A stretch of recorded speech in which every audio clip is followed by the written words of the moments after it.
Hi everybody, this is Boogass Reviews, and today I'm going to be doing a review on the McFarlane Toys DC Multiverse Arkham Knight Red Hood figure. So before we take a look at Red Hood, let's go ahead and take a look at all of the accessories that he comes with. So first up, he comes with his standard DC Multiverse base, but he stands pretty well on his own. If you want to get him in any sort of action poses, it's good to have this under at least one of his feet. Up next, you get his data file with a very nice shot from the game right there. And then if you want to read it, go ahead and pause it now. Up next, he comes with this effect piece, and I think this is meant to be a flashbang that he's throwing. I want to say that's what it is. It's just cast in translucent red and goes around his fist like that, and I think that looks really nice.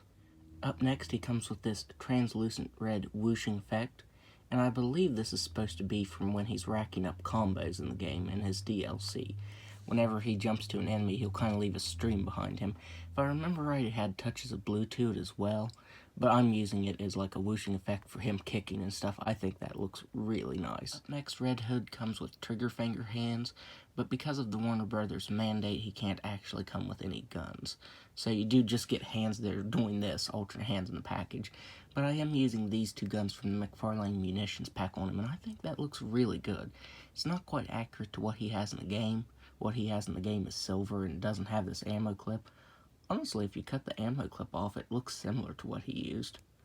But yeah, I'm happy just using these from the McFarlane weapons pack. You could use really any of the guns that it came with in that pack. So now let's go ahead and take a look at the head sculpt. This head sculpt looks very nice. McFarlane Toys did an awesome job on it. The touches of silver there looks really good, and it's done in metallic red. And this is kind of what bothers me, is that it's fully sculpted, has a bunch of sculpt detail to it, but the hood hides that. Whenever you turn the head, the hood doesn't turn with it. McFarlane Toys did learn from their Arrow figure because his head was glued to the hood, and the hood was just glued down so you couldn't move. So they actually made this articulated and not attached to the hood.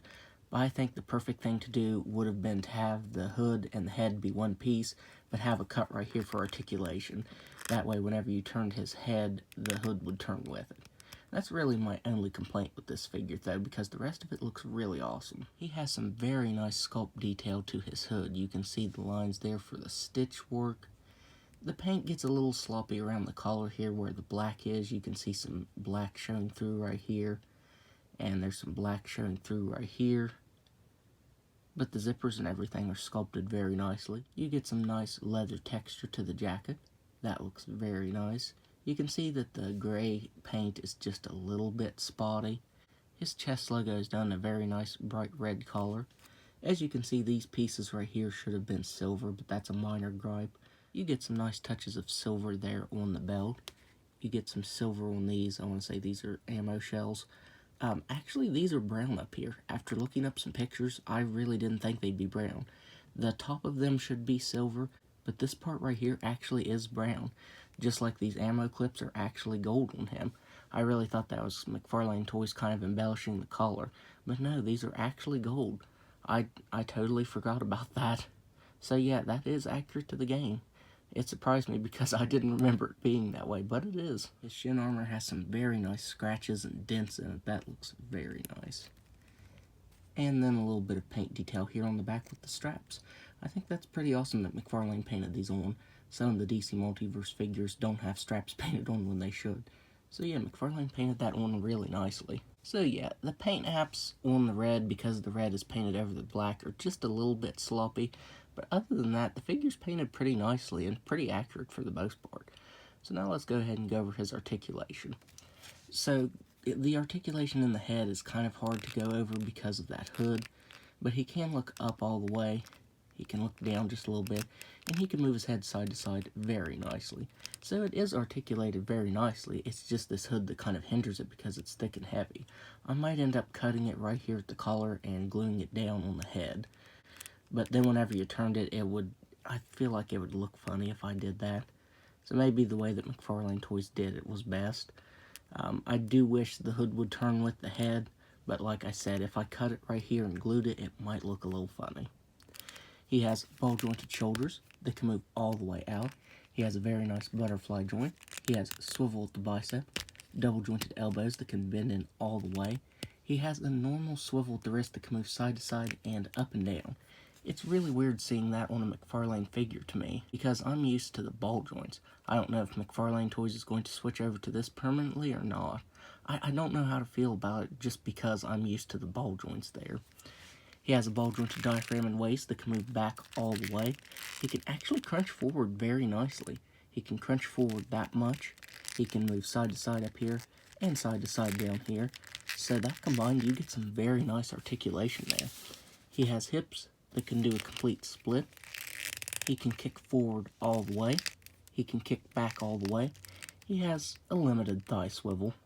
He has double jointed knees that can bend back that far. I think these are ball joints. Yeah, these are ball joints up in here.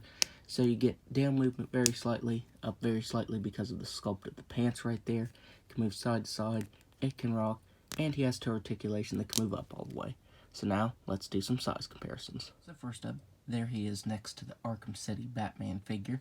I couldn't find my Arkham Knight Batman or my Deathstroke figure from the Arkham games, so I had to just get out the Arkham City Batman for a size comparison. Here he is next to the Joker.